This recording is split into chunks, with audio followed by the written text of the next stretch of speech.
आसा हल्दी घाटी है अठे महाराणा प्रताप को युद्ध हो बा जगह ऐसा आ महाराणा प्रताप की फौज ऐसा ए देखो सा ओ महाराणा प्रताप के सागे युद्ध हो अकबर के सागे बिन टाइम में घोड़े को ओ सा अठे हाथी के तलवार में सूंड में तलवार भी पग काट्यो सा महाराणा प्रताप को घोड़ो अठे देखो सा ओ देखो सा महाराणा प्रताप री सेना है महाराणा प्रताप युद्ध में चुनौती दी था ओ सब वो महाराणा प्रताप रो चेतक प्रीचिय घोड़ो जो कोई हल्दी घाटी रे मैदान रे मायने घायल हो गए पड़ियो ओ घोड़ो है वो ऐसा हल्दी घाटी वो मायड़ थारो पूत कठे हल्दी घाटी में समर लड़ियो वो महाराणा प्रताप कठे ओ सा महाराणा प्रताप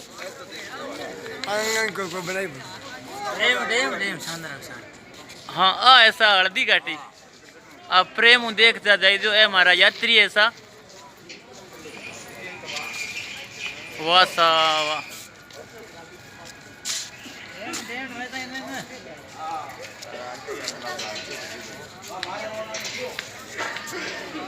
अपने राजा को स्वयं का धन 25 लाख रुपए व राजकोष में 20,000 अशर्फियां देश के लिए अर्पित की, जिससे महाराणा प्रताप ने 12 वर्षों तक अपनी सेना को संगठित किया, सैन्य शक्ति को बढ़ाया और मेवाड़ मातृभूमि को आजाद करवाया। कृपया अब आप सब आगे की तरफ देखिए। अरे क्या मिल जाओगे? इस किले का प्राचीन नाम मच्छिंद्रगढ़ है। इस किले का निर्माण महाराणा कुंभा ने करवाया। इस किले के अंदर 9 मई 1540 ईस्वी में महाराणा प्रताप का जन्म हुआ था। इस किले की ऊंचाई समुद्र तल से 3568 फीट की है। इस किले की दीवार 36 किलोमीटर तक फैली हुई है। इस दीवार का नाम ग्रेट वॉल ऑफ चाइना के बाद द्वितीय पायदान पर दर्ज है। ये दृश्य मेवाड़ की प्राचीन राजधानी चित्तौड़गढ़ का है। इसी किले के अंदर महाराणा प्रताप का बचपन बीता था। इस किले की तलहटियों में महाराणा प्रताप ने अपने गुरु से शिक्षा प्राप्त की थी। ये किला 12 वर्ग किलोमीटर में फैला हुआ है। इस किले पर जब भी विदेशी आक्राताओं ने आक्रमण किया और उस आक्रमण में कोई भी राजा व सैनिक वीर गति को प्राप्त कर लेते, तो उनकी पत्नियां वीरांगनाएं अपने सतीत्व की रक्षा करने के लिए जलती हुई अग्नि में कूद प्राणों को त्याग देती थीं, जिसे हम जौहर कहते हैं। चित्तौड़गढ़ में 3 मुख्य बड़े जौहर हुए थे। प्रथम जौहर 1303 ईस्वी में रानी पद्मिनी ने 16,000 स्त्रियों वीरांगनाओं के साथ जौहर किया था, सिर्फ अल्लाउद्दीन खिलजी के कारण। दूसरा जौहर 1535 ईस्वी में दिल्ली के शासक बहादुर शाह के समय में रानी कर्मावती ने वीरांगनाओं के साथ किया।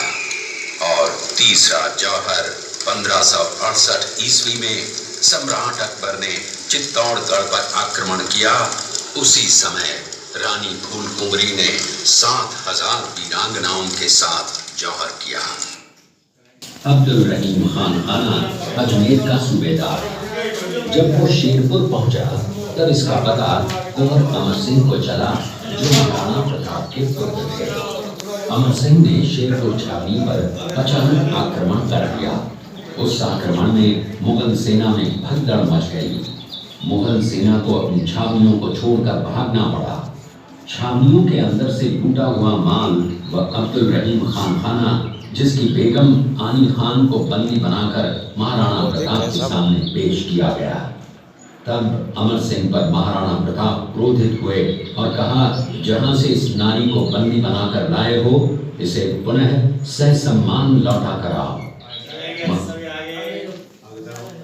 का दृश्य देखा।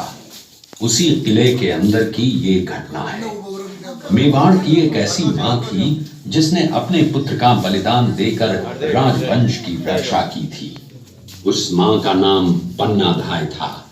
पन्नाधाय जाति से गुर्जर थी। वो एक राजकुमार की धाई मां थी। दूसरी तरफ हाथ में तलवार लिए खड़ा ये बनवीर सिंह एक दासी पुत्र है। ये कुंवर उदय सिंह की हत्या करके मेवाड़ की राजगद्दी प्राप्त करना चाहता था। एक रात्रि बनवीर सिंह को मौका मिला। वो राजकुमार उदय सिंह के बड़े भाई विक्रमादित्य सिंह की हत्या करके राजमहल की तरफ आगे बढ़ा। इसकी सूचना पन्नाधाय को लग गई। कुछ समय तक पन्नाधाय चिंतित हुई।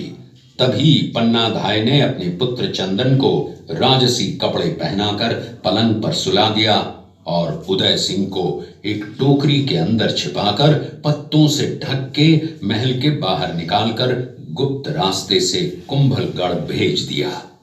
बनवीर सिंह जब तलवार लेकर राजकक्ष में आया तो उसने पन्नाधाय से कड़क आवाज में उदय सिंह के लिए पूछा तो पन्नाधाय ने चंदन की तरफ इशारा किया। बनवीर ने चंदन को उदय सिंह समझकर चंदन की हत्या कर दी और ये समझने लगा कि मैंने राजकुंवर उदय सिंह को मार दिया। वही राजकुंवर बड़े होकर राजा बने और अपने नाम का उदयपुर नगर बसाया जो यहाँ से 40 किलोमीटर दूर है।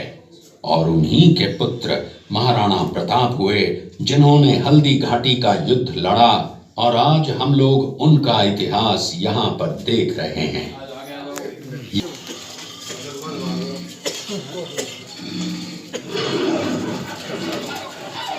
आगे से लीजिए सर, आगे से लीजिए।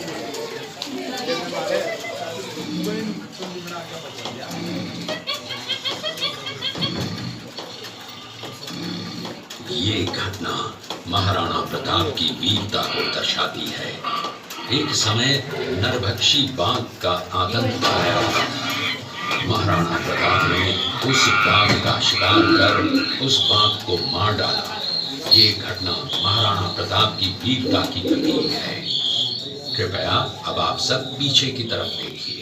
पालन करते हुए महाराणा प्रताप ने प्रतिज्ञा की थी कि जब तक अपनी मातृभूमि को शत्रुओं से मुक्त नहीं करा लेता तब तक न तो मैं महलों में रहूंगा, न किसी धातु के पात्र में भोजन करूंगा, न किसी गद्दी के बिछौने पर सोऊंगा। पत्ते ही भोजन के पात्र होंगे, जमीन ही बिछौना होगा।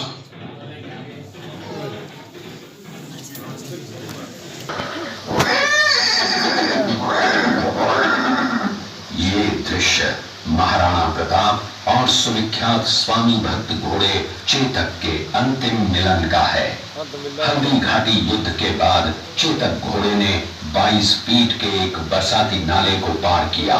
ये उसी समय का दृश्य है। पास में खड़े महाराणा प्रताप के छोटे भाई शक्ति सिंह हैं, जो पहले मुगल सेना में थे। बाद में वो महाराणा प्रताप की तरफ आए, माफी मांगी और अपना घोड़ा महाराणा प्रताप को दिया। ये देखते हुए सभी अतिथि आगे की तरफ चले।